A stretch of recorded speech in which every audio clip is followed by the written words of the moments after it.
नमस्कार दोस्तों। आज हम लोग पढ़ेंगे। कल हम लोगों ने अशोक के बारे में पढ़ा था और अशोक का आज शिलालेख के बारे में पढ़ना है, सारा इंस्क्रिप्शंस वगैरह। तो चलिए शुरू करते हैं। ठीक है। तो पहली बात करते हैं कि उनके शिलालेखों में सबसे पहला दो है, एक 14 शिलालेख का संग्रह है। चतुर्दश शिलालेख बोला जाता है। क्या बोला जाता है? चतुर्दश। संस्कृत में क्या बोला जाएगा? चतुर्दश शिलालेख। ठीक है, चतुर्दश शिलालेख बोला जाएगा तो 14 शिलालेख है।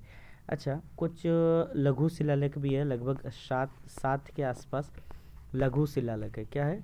लघु शिलालेख। कुछ बिखरा हुआ शिलालेख है। ठीक, मतलब यहाँ हुआ मिला छिटपुट छिटपुट, तो वो बिखरा हुआ शिलालेख है। ठीक है। तो चलिए आगे बढ़ते हैं शिलालेख के बारे में। तो सबसे पहले कुछ बिखरा हुआ शिलालेख के बारे में पढ़ते हैं। एक शिलालेख है जिसमें ज़्यादातर जो है ना देवनाम प्रियदर्शी शब्द का यूज हुआ है। देवनाम प्रियदर्शी। ठीक है। ये देवनाम प्रियदर्शी का मतलब क्या होता है? देवों में प्रिय, क्योंकि देवों का सबसे प्रिय बोला जाता है। देवों का सबसे प्रिय कौन? अशोक अपने आप को देवों का सबसे प्रिय मानता है, भगवान का सबसे प्रिय मानता है अशोक अपने आप को। कुछ कुछ में मिला था प्रियदर्शी भी मिलता है, कुछ कुछ इंस्क्रिप्शन में मिलता है प्रियदर्शी। प्रियदर्शी का अर्थ क्या है? मतलब देखने में जो सुंदर हो, देखने में सुंदर। ठीक है, देखने में सुंदर। तो प्रियदर्शी भी कुछ कुछ शिलालेख में प्रियदर्शी भी मिला है। ठीक है, लेकिन ज़्यादातर में देवनाम प्रियदर्शी शब्द का यूज हुआ। आइए देखते हैं अब। जैसे 4 जगह है अशोक का बिखरा शिलालेख में, कुछ कुछ शिलालेख में बात करते हैं। सबसे पहले बात करते हैं, एक एमपी में एक शिलालेख है। कौन सा है? एमपी में, मध्य प्रदेश में एक शिलालेख है। उस शिलालेख का नाम है गुर्जरा में, मध्य प्रदेश के गुर्जरा शिलालेख। ठीक है, गुर्जरा में, मध्य प्रदेश के गुर्जरा में गुर्जरा शिलालेख है। ठीक है। फिर कर्नाटक में अगर बात करेंगे तो कर्नाटक में 3 शिलालेख है, लगभग 3 शिलालेख है इंपॉर्टेंट में, बिखरा शिलालेख में। एक मास्की है। क्या नाम है? क्या नाम बताया मैंने? मास्की है। ठीक है, क्या नाम बताया? सॉरी, क्या नाम बताया मैंने? मास्की। ठीक है, पहला क्या है? कर्नाटक का मास्की है। दूसरा नेत्तूर। क्या नाम है? नेत्तूर। ठीक है, नेत्तूर है। और तीसरा है उदय गोलान। क्या है? उदय गोलान। तो मास्की, नेत्तूर और उदय गोलान कहाँ पे है? कर्नाटक में है। ठीक है। राजस्थान में एक शिलालेख है, राजस्थान में भब्रू अभिलेख है। राजस्थान में भब्रू अभिलेख है। राजस्थान में भब्रू अभिलेख है। ठीक है, इसमें राजा ने खुद को, मतलब अशोक ने खुद को, मतलब मगध सम्राट बताया था। बाकी में मगध सम्राट खुद को नहीं बताया था, लेकिन इसमें खुद को मगध सम्राट बताया था। किसमें? तो भब्रू अभिलेख। कहाँ पे है? तो राजस्थान में है भब्रू अभिलेख। ठीक है। आगे कुछ लघु अभिलेख की बात करते हैं, कुछ लघु अभिलेख की बात करते हैं, जिसमें 7 है लघु अभिलेख।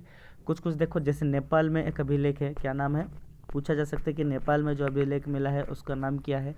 तो नेपाल में जो अभिलेख है उसका नाम है रुमनदेई अभिलेख। क्या नाम है बोले? रुमनदेई अभिलेख। रुमनदेई अभिलेख। ठीक है, तो रुमनदेई अभिलेख कहाँ है? नेपाल में है। ठीक है, याद रहेगा, नेपाल में है रुमनदेई अभिलेख। और ये जो अभिलेख है रुमनदेई अभिलेख, ये सबसे छोटा अभिलेख है, सबसे छोटा अभिलेख है। ठीक है, सबसे छोटा अभिलेख कौन सा है? तो रुमनदेई अभिलेख है। ठीक है। आगे बात करते हैं कि हरियाणा में जैसे कुछ है, हरियाणा में जैसे एक अभिलेख है टोपरा अभिलेख। क्या नाम है? हरियाणा में एक अभिलेख है टोपरा अभिलेख है। फिर मेरठ में एक अभिलेख है, मेरठ में। ठीक है, मेरठ अभिलेख है, मेरठ में मेरठ अभिलेख है। मेरठ कहाँ पे? यूपी में है, तो मेरठ अभिलेख है। ठीक है। एक रुमनदेई अभिलेख मैंने बात कर लिया, नेपाल में सबसे छोटा अभिलेख है। एक कौशाम्बी अभिलेख है। क्या है? कौशाम्बी अभिलेख। कहाँ पे है? कौशाम्बी अभिलेख। ठीक है, याद रहेगा कौशाम्बी अभिलेख, ये भी यूपी में है।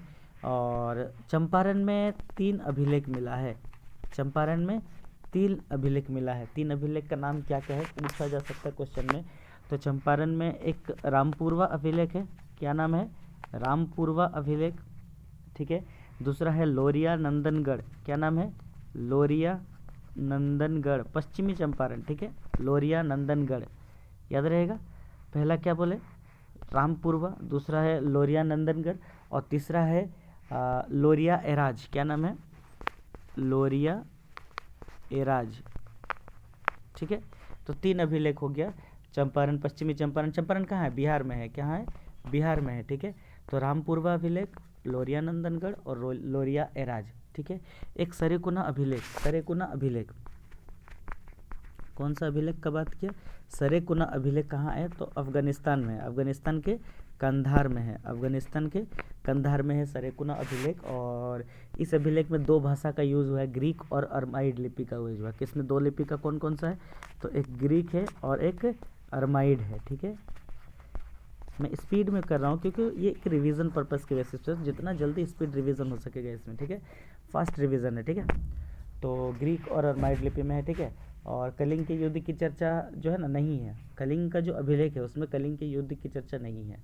चतुर्दश शिलालेख है, चतुर्दश शिलालेख में पहला है तुम्हारा अहिंसा पे बल दिया है।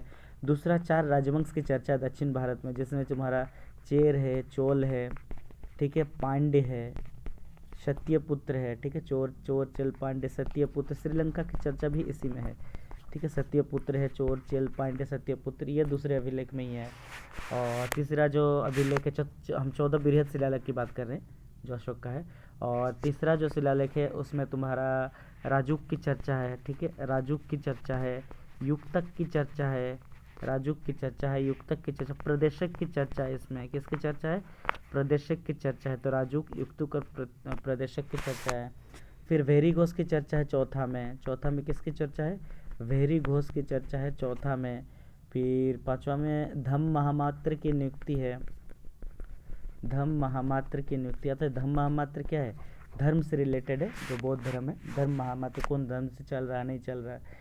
ठीक है, अच्छा एक जो है 14 शिलालेखों में एक शिलालेख है 8वां शिलालेख जो है, जो धम्म यात्रा की बात करता है। धम्म यात्रा, अशोक ने भी 2 बार धम्म यात्रा किया है, जो कलिंग युद्ध हुआ था। ठीक है, तो कलिंग युद्ध के लगभग 10वें वर्ष, ठीक है, कलिंग युद्ध के 10वें वर्ष में इन्होंने गया का यात्रा किया था, जो बौद्ध धर्म से रिलेटेड था वो जगह। फिर लुम्बिनी 20वें वर्ष में गया था। ठीक है, 10वें वर्ष में तुम्हारा गया था और 20वें वर्ष में तुम्हारा लुम्बिनी गया था, याद रहेगा। और अगर हम लोग बात करते हैं, और जो 13वां जो शिलालेख है 14 बृहद शिलालेखों में 13वां जो शिलालेख है, इसमें कलिंग युद्ध की चर्चा है। किसकी चर्चा है, कलिंग युद्ध की चर्चा है। कलिंग युद्ध की चर्चा किसमें, 13वां शिलालेख में है। ठीक है, चलिए अब कुछ और इम्पोर्टेंट चीज़ में बात कर। उनका जैसे राजधानी पाटलिपुत्र था ना, लेकिन पाटलिपुत्र में वैसे कोई अभिलेख नहीं मिला है। ठीक है, अच्छा ये अभिलेख बनवाने के लिए पत्थर कहाँ से लाते थे, तो ये पत्थर रहता था। ठीक है, यूपी के चुनार से लाते थे। कहाँ से लाते थे, यूपी के चुनार से लाते थे, यूपी के चुनार से लाते थे पत्थर, यूपी के चुनार से ये पत्थर लाते थे। ठीक है, और अगर हम लोग बात करें एक जो अभिलेख है वो शहबाजगढ़ी अभिलेख, कौन सा है, शहबाजगढ़ी अभिलेख, शहबाजगढ़ी अभिलेख। और एक है मानसेहरा अभिलेख, क्या नाम है, मानसेहरा अभिलेख। शहबाजगढ़ी और मानसेहरा अभिलेख ये दोनों पाकिस्तान में है। कहाँ है, पाकिस्तान में है, और खरोष्ठी लिपि में है। किस लिपि में है, खरोष्ठी लिपि में है, पाकिस्तान में है मानसेहरा और शहबाजगढ़ी, याद रहेगा। अच्छा इसमें कुछ नाम पूछा जा सकता है कि कौन से नाम जो है कहाँ पे पूछा, कौन से नाम किसको कहा जाता था। जैसे श्रेणी, एक नाम था श्रेणी, श्रेणी किसको बोला जाता था पता है, शिल्पकार को बोला जाता था श्रेणी, शिल्पकार को बोला जाता था श्रेणी। एक निगम है, निगम किसको बोला जाता था, व्यापारी को निगम बोला जाता था, व्यापारी को निगम बोला जाता था। एक सार्थवाह है, क्या नाम है, सार्थवाह है, सार्थवाह किसको बोला जाता, कारवा या काफिला जो था, कारवा या काफिला जो था उसको सार्थवाह बोला जाता था। ठीक है, चलिए आगे। अच्छा पुलिस को जो है, पुलिस जो है उसको रक्षीण बोला जाता था। ये मौर्य वंश की बात कर रहा हूँ मैं, तो रक्षीण बोला जाता था। ठीक है, और न्याय जो व्यवस्था थी, न्याय उसमें 2 चीज़ था, न्याय व्यवस्था में 2 ये था, एक था धर्मस्थली, क्या नाम था, धर्मस्थली, और एक जो था उसका नाम था कंटक शोध, क्या नाम था, कंटक शोध। धर्मस्थली जो था वह दीवानी मुकदमे लड़ता था, मतलब धन दौलत पैसा से रिलेटेड, धर्मस्थली दीवानी रिलेटेड था। और जो कंटक शोध था वो फौजदारी मुकदमा लड़ता था, मतलब लड़ाई झगड़ा से रिलेटेड, तो फौजदारी। ठीक है, फौजदारी जो है कंटक शोध न्याय व्यवस्था में थी। ठीक है, अच्छा गुप्तचर जो था उसको गुड़ पुरुष बोला जाता था, क्या बोला जाता था, गुड़ पुरुष, गुड़ पुरुष गुप्तचर को बोला जाता था। किसको बोला जाता था, गुप्तचर को बोला जाता था। अच्छा इस गुड़ पुरुष में 2 थे, एक संस्था था, संस्था, संस्था किसको बोला जाता है? जो एक ही जगह पर रहकर, ठीक है, एक ही जगह पर रहकर। और एक था तुम्हारा संचार, क्या नाम था? संस्था और संचार, ठीक है, संस्था और संचार। संचार क्या बोले हम? संचार घूम घूम कर। संस्था क्या बोले थे? संस्था बोले थे एक ही जगह पर रहकर जो जासूसी करता था उसको संस्था बोला जाता था, और जो घूम घूम कर जासूसी करता था उसको बोला जाता था संचार। याद रहेगा, ठीक है। अच्छा, पुलिस व्यवस्था सबसे अच्छी जो थी ना, जो पुलिस व्यवस्था सबसे अच्छी थी वो तुम्हारा शेरशाह सूरी के टाइम थी। किसके टाइम पे थी? शेरशाह सूरी के टाइम पे पुलिस व्यवस्था सबसे अच्छी थी। और अगर न्याय व्यवस्था पूछे कि सबसे अच्छी कहाँ थी, तो गुप्त काल के टाइम था, ठीक है। कभी कभी ये क्वेश्चन पूछ लेता हूँ, मैंने एक्स्ट्रा फैक्ट बता दिया ये, ठीक है। चलिए अब आगे बात करते हैं। आगे जैसे एक अध्यक्ष के बारे में पूछता है कि अध्यक्ष की चर्चा किस में है बोलेगा, तो अध्यक्ष की चर्चा किस में है? तो अध्यक्ष की चर्चा जो है वो अर्थशास्त्र जो है पुस्तक कौटिल्य का, उसमें तुम्हारा अध्यक्ष की चर्चा है, ठीक है। अच्छा, इसमें 4-5 टाइप से अध्यक्ष होता है। जैसे मैं कुछ अध्यक्ष के नाम, इंपॉर्टेंट अध्यक्ष के नाम लिखवा देता हूँ। जैसे एक है तुम्हारा सीता अध्यक्ष, क्या नाम है? सीता अध्यक्ष, ठीक है। सीता अध्यक्ष किसको बोला जाता था? तो सीता अध्यक्ष जो कृषि देखता था, जो कृषि देखता था उसको सीता अध्यक्ष बोला जाता था। एक समाहर्ता, समाहर्ता किसको बोला जाता? टैक्स कलेक्टर को समाहर्ता बोला जाता था, टैक्स कलेक्टर को समाहर्ता बोला जाता था। एक होता है सन्निधाता, क्या नाम है? सन्निधाता, सन्निधाता किसको बोला जाता था? जो कोषाध्यक्ष रहता था, ठीक है, कोषाध्यक्ष में धन दौलत जो रखता था उसको सन्निधाता। एक आंटविक एक आंटविक नाम का था, ठीक है, आंटविक, ठीक है, आंटविक याद रहेगा। आंटविक क्या था? जंगल देखता था, जंगल की देखरेख करता था, ये आंटविक था, याद रहेगा आंटविक। एक था अकरा अध्यक्ष, क्या नाम था? अकरा अध्यक्ष, अकरा अध्यक्ष, ठीक है। तो अकरा अध्यक्ष कौन था? अकरा अध्यक्ष जो खनन का काम देखता था वो अकरा अध्यक्ष था, याद रहेगा। और एक था तुम्हारा लक्ष्मणा अध्यक्ष, क्या नाम था? लक्ष्मणा अध्यक्ष। ये लक्ष्मणा अध्यक्ष क्या देखता था? ये मुद्रा विभाग देखता था, क्या देखता था? मुद्रा विभाग देखता था। चलिए मैंने ये बता दिया। और प्रशासनिक व्यवस्था में सबसे ऊपर राजा होता था, राजा के बाद युवराज होगा, ठीक है, उसके नीचे प्रांतपति होगा, ठीक है, उसके नीचे विषपति होगा। अच्छा, विषपति किसको बोला जाता था? जो डिस्ट्रिक्ट को संभालता था, डिस्ट्रिक्ट टाइप से एरिया रहता था उतना बड़ा, तो उसको विषपति बोला जाता था, ठीक है।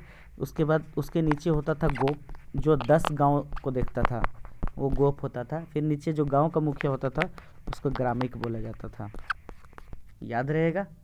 सबसे छोटी इकाई ग्रामिक थी मौर्य वंश में। और सबसे ऊपर जो है वो तुम्हारा राजा था, उसके बाद युवराज, उसके बाद प्रांतपति, विषपति, गोप और ग्रामिक, याद रहेगा ये सब सारा चीज़, ठीक है।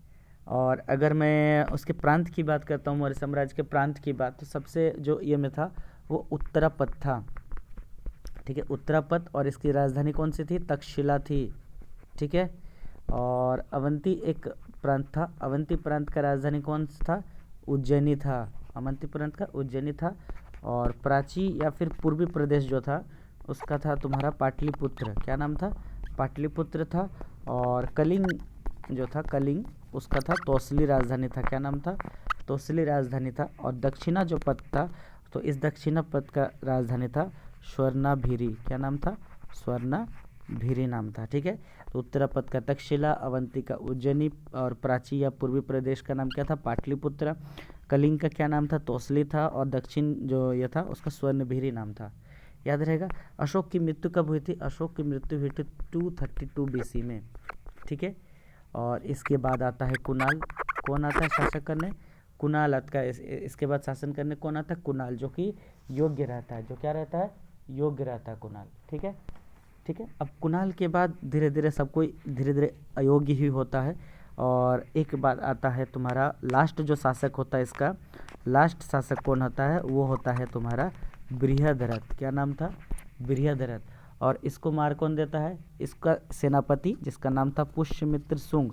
और आगे जानकर ये शुंग वंश की स्थापना करता है। किसकी स्थापना करता है? शुंग वंश की स्थापना करता है। तो बृहद्रथ अंतिम शासक था मौर्य वंश का। तो मैंने मौर्य वंश का सारा इंपॉर्टेंट फैक्ट बता दिया। और मैं कुछ इंपॉर्टेंट फैक्ट अभी और बताने जा रहा हूँ PDF के थ्रू, जो भी छूट रहा है मैं सारा चीज़ क्लियर करना चाहूँगा, ताकि कोई भी एग्ज़ाम का कोई भी क्वेश्चन इससे ना छूटे, ठीक है। तो मैं जो छूट रहा हूँ उसको मैं क्लियर कर देता हूँ। देखिए, मैंने कहा था कि चंद्रगुप्त जो है वो उनका जन्म 345 में हुआ था, ये तो मैंने बता दिया था, लेकिन मैंने कि गद्दी के बारे में नहीं बताया था। तो वो गद्दी पर बैठे थे 322 ईसा पूर्व, 322 ईसा पूर्व। जो छूट रहा मैं बस वही बता रहा हूँ, जो बताया हूँ वो मैं दोबारा नहीं बताने जाऊँगा क्योंकि टाइम नहीं ज़्यादा दूंगा मैं इसमें, ठीक है। तो आगे देखिए, मैंने क्या बोला अब देखिए इसके बारे में। अब आगे कुछ और चीज़ है जो मैं क्लियर करना चाहूँगा इससे से रिलेटेड। इसमें चंद्रगुप्त मौर्य और सेल्यूकस के बीच जो है युद्ध का जो वर्णन है ना, वो एक बुक है, एप्पियानस ने किया है। किसने किया है? एप्पियानस एक राइटर है, उन्होंने किया है। एप्पियानस ने किया है, एप्पियानस ने किया है। और जो प्लूटार्क है, प्लूटार्क के अनुसार चंद्रगुप्त ने सेल्यूकस का 500 हाथी उपहार दिए थे, ये मैंने बता दिया था, लेकिन ये नहीं कहा था किसके अनुसार। तो मैंने क्या बोला? प्लूटार्क। क्या नाम है? प्लूटार्क के अनुसार, ठीक है। चलिए, और यहाँ पर जैसे बोला जा रहा है कि जो बौद्ध विद्वान है तारानाथ ने बिंदुसार का 16 राज्यों का विजेता बताया है, ठीक है। तारानाथ ने बिंदुसार को कितने राज्यों का विजेता बताया? 16 राज्यों का विजेता बताया है। और बिंदुसार ने सभा में 500 सदस्यों वाली एक मंत्री परिषद थी सभा में, बिंदुसार के सभा में, और 500 सदस्यों वाली एक मंत्री परिषद थी जिसका प्रधान को क्या कहा जाता था? खन्नाटक। क्या कहा जाता था? खन्नाटक कहा जाता था, ठीक है। और कर्नाटक का जो कलिया युग था, वहाँ पर जो चितापुर तालुक था, वहाँ पर कनगनहल्ली से प्राप्त जो है एक उल्लिखित है रूप चित्र उल्लिखित है, जिसमें कहा गया कि क्या नाम है? कनगनहल्ली। जगह का नाम क्या है? कनगनहल्ली। क्या नाम है? कनगनहल्ली, ठीक है। तो कनगनहल्ली जगह का नाम क्या है? कनगनहल्ली। और इसमें रान्यो अशोक उल्लिखित है, ठीक है। इसमें अशोक को क्या कहा गया? रान्यो अशोक कहा गया है, ठीक है। तो रान्यो अशोक कहा गया है। मैं कुछ चीज़ क्लियर लिखते हुए चलूँगा, जो चीज़ आपको क्लियर नहीं दिख रहा है, ठीक है। और बोलेगा कनगन जो हल्ली है वो कौन सी नदी के किनारे बसा है? तो भीमा नदी के किनारे बसा हुआ, भीमा नदी के किनारे। अच्छा, मैं इससे रिलेटेड कुछ और चीज़ क्लियर करना चाहूँगा। देखिए यहाँ पर मैं देखिए यहाँ पर कुछ चीज़ जैसे लिखा हुआ है, शहबाजगढ़ी अभिलेख कहाँ है? तो शहबाजगढ़ी अभिलेख कहाँ है? पेशवा में है। शहबाजगढ़ी अभिलेख कहाँ है? पेशवा में है। मानसेहरा कहाँ है? पाकिस्तान में, मैंने कहा दिया। कालसी जो है उत्तराखंड में है। गिरनार गुजरात में है। धौली और जिगड़ जो है उड़ीसा में है। धौली और जिगड़ कहाँ है? उड़ीसा में है। एर्रागुड्डी और राजूल और मंडागिरी कहाँ है? आंध्र प्रदेश में है। सोपारा कहाँ है? महाराष्ट्र में है। रूपानाथ और गुर्जरा कहाँ है? मध्य प्रदेश। मैंने कहा था गुर्जरा के बारे में, मध्य प्रदेश में। सासाराम बिहार में है। और भभरू जो अभिलेख है वो राजस्थान में। मास्की के बारे में मैंने कहा है, मास्की। और गोवीमठ, ब्रह्मगिरी, सिद्धपुर, और जो जेटिंग रामेश्वर, कनगनहल्ली और पालकी गुंडू, ये कहाँ पे? कर्नाटक में। और अहरोरा जो है वो उत्तर प्रदेश में है। एहरोर मैंने कहा था ना, एहरोर करके या शाहगोर करके, तो उत्तर प्रदेश में है, ठीक है, याद रहेगा। चलिए कुछ चीज़ और क्लियर करता हूँ। प्लिनी के कथन के अनुसार मिस्र का जो राजा है फिलाडेल्फिया ने पाटलिपुत्र का डायनिसस नामक, ये तो मैंने कहा था। और अशोक धर्म जो है ना, पहले ब्राह्मण धर्म को मानता था। और कल्हन की जो राज तरंगिनी पुस्तक है उससे पता चलता है कि वो शैव धर्म को उपासक था, और बाद में वो बौद्ध धर्म ग्रहण कर लेता है, ठीक है। तो ये चीज़ मैंने क्लियर कर दे रहा हूँ, आगे मैं बताता हूँ क्लियर।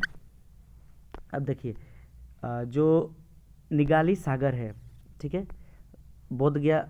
मैंने क्या कहा था कि उन्होंने 10वें वर्ष बोध गया था और 20वें वर्ष लुम्बिनी गया था धम्म यात्रा के तहत। और 12वें वर्ष कहाँ गया था? मैंने ये नहीं बताया था। 12वें वर्ष वो गया था निगाली सागर। कहाँ गया था? 12वें वर्ष निगाली सागर गया था, ठीक है। और 20वें वर्ष लुम्बिनी, मैंने बता दिया था। 12वें वर्ष कहाँ गया था? निगाली सागर। ये कलिंग युद्ध का 12वें वर्ष है, ठीक है। सॉरी, राज्याभिषेक के 12वें वर्ष है निगाली सागर, याद रहेगा। आगे मैं क्लियर करता हूँ। सांची का जो स्तूप है, ये जो सांची का स्तूप है, तो ये सांची का स्तूप जो है वो बेतवा नदी के किनारे स्थित है। और इस स्तूप में सम्राट अग्निमित्र शुंग ने जीर्णोद्धार किया था। किसने किया था? सम्राट अग्निमित्र शुंग ने जीर्णोद्धार किया था, और 1989 में यूनेस्को विश्व धरोहर में शामिल कर दिया था इसे, ठीक है। और अशोक के शिलालेख की अगर बात करेंगे तो इसमें ज़्यादातर जो शिलालेख है वो प्राकृत भाषा में है। किस भाषा में है? प्राकृत भाषा में है और ब्राह्मी लिपि में है। कौन सी लिपि में है? ब्राह्मी लिपि में है। प्राकृत भाषा और ब्राह्मी लिपि, ठीक है, अशोक के ज़्यादातर शिलालेख, ठीक है। आगे देखिए, और जो प्रयाग स्तंभ है, कौन सा स्तंभ? प्रयाग स्तंभ। प्रयाग स्तंभ नाम से ही पता चल रहा कहाँ होगा, जो यूपी में है, इलाहाबाद में होगा, ठीक है। और अकबर के इलाहाबाद के किले में स्थापित करवाया। अकबर ने कहाँ पर स्थापित कराया इसे? प्रयाग स्तंभ को कहाँ ले गया? इलाहाबाद में स्थापित करवाया। अशोक द्वारा 272 ईसा पूर्व में स्थापित जो ये किला था, वो ये जो है ये बलुआ पत्थर से बना हुआ था। कौन से पत्थर से बना हुआ था? बलुआ पत्थर से बना हुआ था। कौन से पत्थर से बना हुआ था? बलुआ पत्थर से बना हुआ था। और इसकी ऊंचाई लगभग 10.6 मीटर है। 10.6 मीटर है। चलिए आगे स्टार्ट करता हूँ। देखिए मैंने क्या कहा था कि जो प्रयाग स्तंभ है उसकी ऊंचाई लगभग कितनी है? 10.6 मीटर है। 10.6 मीटर है। और इसमें 3 कालखंड का विवरण है। किसके कितना विवरण है? 3 कालखंड का विवरण है। कौन कौन सा? तो पहला बोलेंगे कि अशोक का जो मूल जो धर्म है, मूल धर्म लेख, ठीक है, मूल धर्म लेख है और ये ब्राह्मी लिपि में है। कौन सी लिपि में है? ब्राह्मी लिपि में है। और इसमें दूसरा जो है वो तुम्हारा गुप्त सम्राट का है। गुप्त सम्राट जो है समुद्रगुप्त। कौन सा? समुद्रगुप्त जो थे, समुद्रगुप्त का प्रयाग प्रशस्ति का विवरण है। इसका विवरण है प्रयाग प्रशस्ति का विवरण है। और तीसरा जो है, तीसरा है जहांगीर के बारे में इसकी चर्चा है। तो अगर पूछा जाएगा कि प्रयाग जो स्तंभ है उसमें किसका किसका चर्चा है, सबसे पहले बात करेंगे। सबसे पहले मैं इसको अच्छे से एक बार क्लियर कर देता हूँ। सबसे पहले ये बनाया किसने था? अशोक ने, ठीक है। सबसे पहले ये अशोक ने बनवाया था। ये स्थापित कहाँ है? ये अकबर का जो अकबर ने इलाहाबाद के किले में स्थापित करवाया था, ठीक है। अकबर ने कहाँ स्थापित करवाया था? इलाहाबाद के किले में अशोक ने बनवाया था। और 232 ईसा पूर्व में लिखवाया था अशोक ने। और अगर बात करें तो इसमें इसकी ऊंचाई कितनी है? 10.6 मीटर है।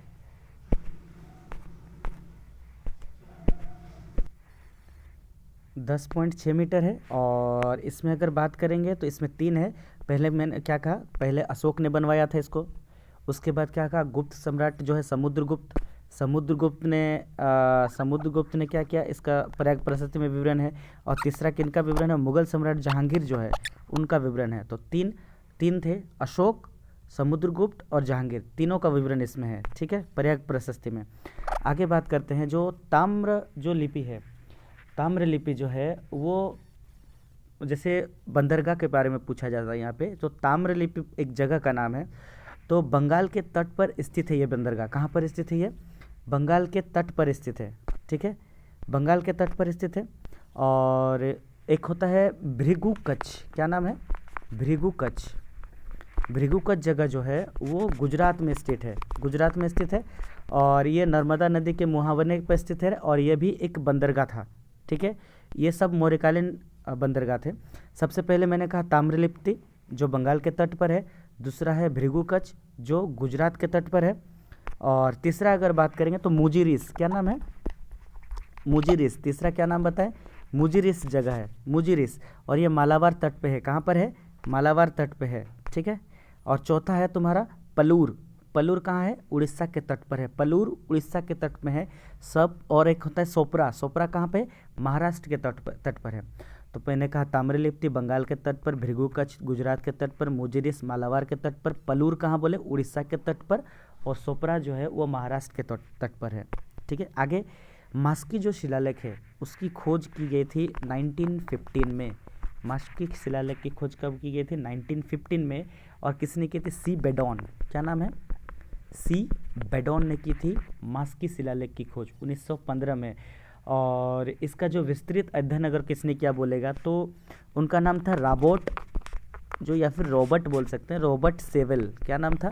रॉबर्ट सेवेल ने विस्तृत अध्ययन किया था। और जो खोज जो किया था वो सी बेडॉन ने किया था, ठीक है। तो ये मास्की अभिलेख। मास्की कहाँ याद है? मास्की मैंने पढ़ाया था कहाँ पे? कर्नाटक में। मास्की अभिलेख जो जो टूटा हुआ शिलालेख था इधर उधर का, मास्की था, नेत्तूर था, उदयगोलन था, सारा कहाँ पे था, कर्नाटक में था। तो मास्की वाले अभिलेख जो है उसकी खोज 1915 में सीबेडो ने की थी, और विस्तृत अध्ययन किसने किया था, तो रॉबर्ट सेबेल ने किया था। ठीक है, चलो आगे। आगे एक चीज़ और है यहाँ पे, एक है तुम्हारा संकिसा स्तंभ। क्या नाम है, संकिसा स्तंभ है। ठीक है, संकिसा स्तंभ, संकिसा स्तंभ के बारे में बात करेंगे। तो ये उत्तर प्रदेश में स्थित है।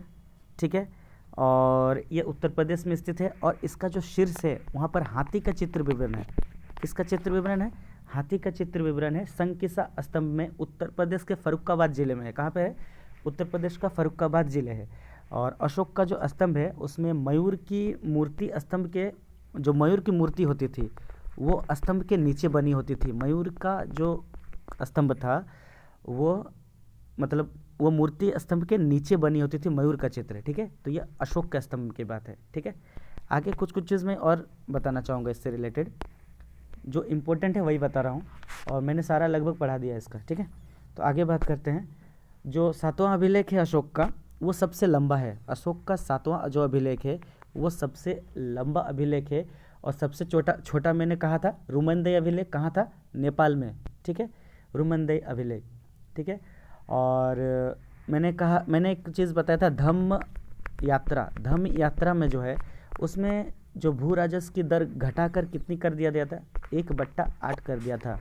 ठीक है, धम्म यात्रा के दौरान जो भू राजस्व की दर कितनी कर दिया था, घटाकर 1/8 कर दिया था, क्योंकि धार्मिक मामले से रिलेटेड था।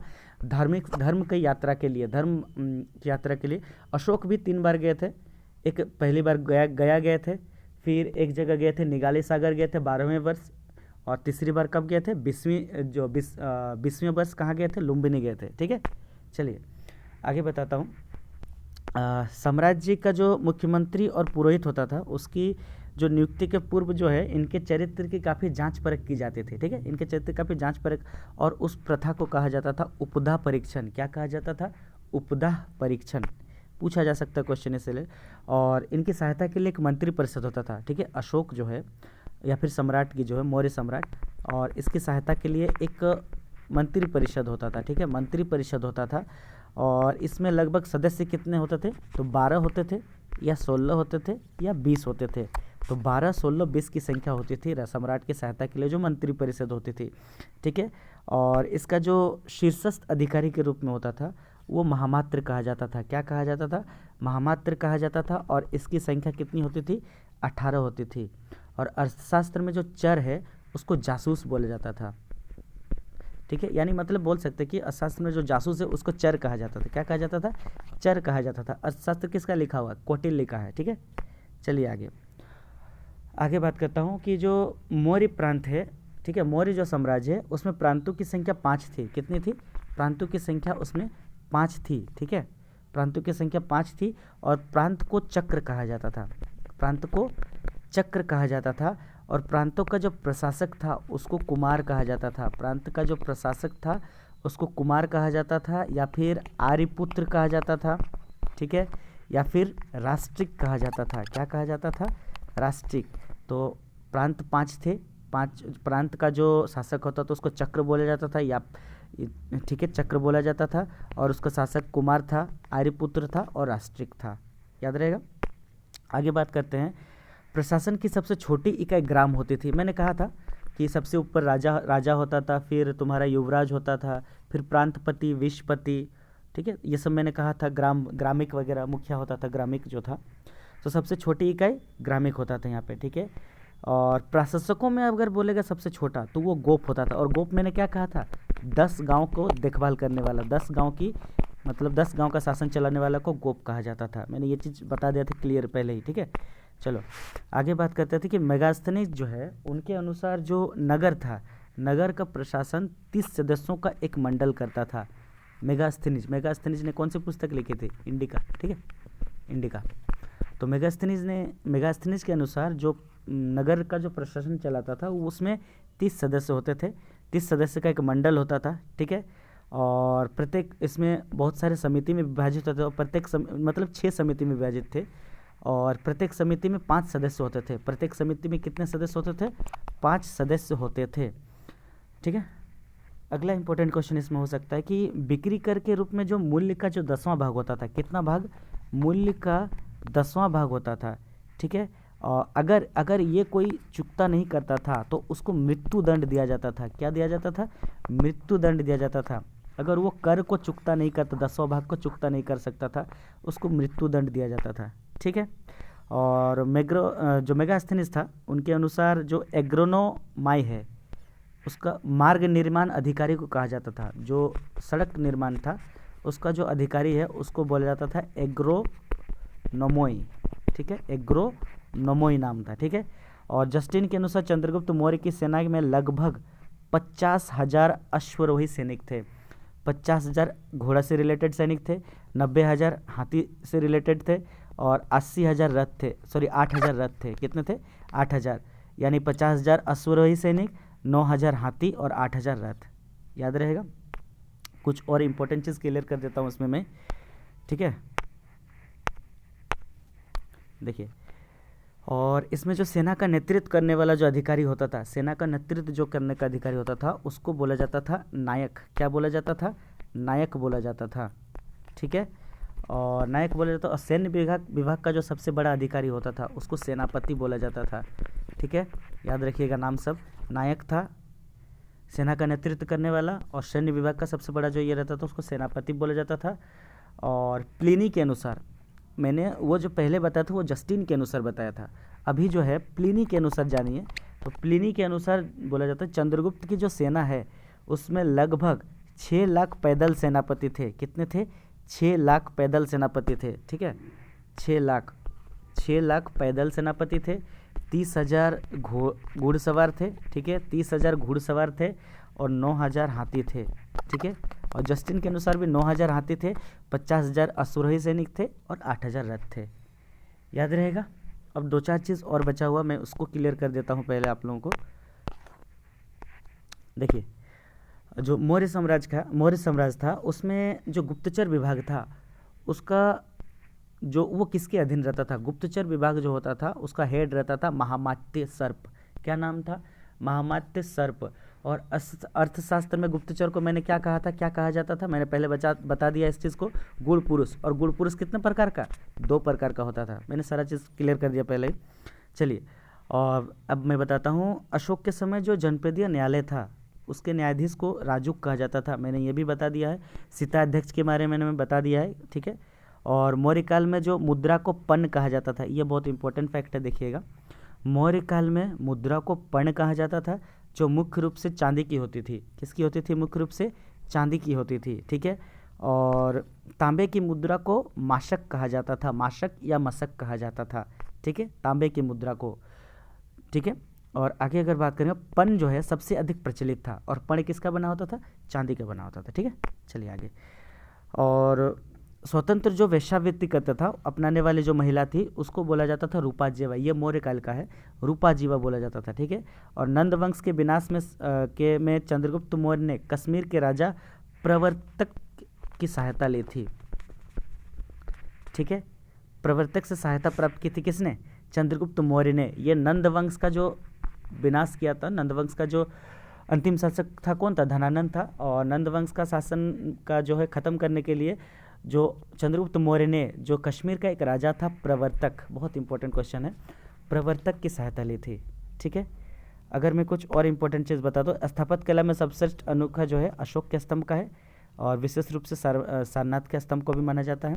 मौर्य शासन लगभग 137 वर्ष तक चला, और भागवत पुराण के अनुसार मौर्य वंश को 10 राजा हुए। मौर्य वंश में कितने राजा हुए? 10 राजा हुए, जबकि वायु पुराण के अनुसार 9 राजा हुए। और अंतिम शासक अगर मैंने बता दिया कि मौर्य वंश का बृहद्रथ था, और अशोका जो राम था वो बिहार पाटलिपुत्र में था। अशोका राम किस में था? बिहार पाटलिपुत्र में था। मैंने मौर्य साम्राज्य का सारा चीज़ क्लियर कर दिया हूँ। मैंने 2 पार्ट में इसको क्लियर किया हूँ। तो अगर आप लोगों को कुछ भी डाउट हो तो आप लोग कमेंट बॉक्स में बता सकते हैं। मैंने सारा चीज़ क्लियर कर दिया हूँ। अगर आपको ये वीडियो पसंद आता है तो please like and subscribe. Thank you. जय हिंद।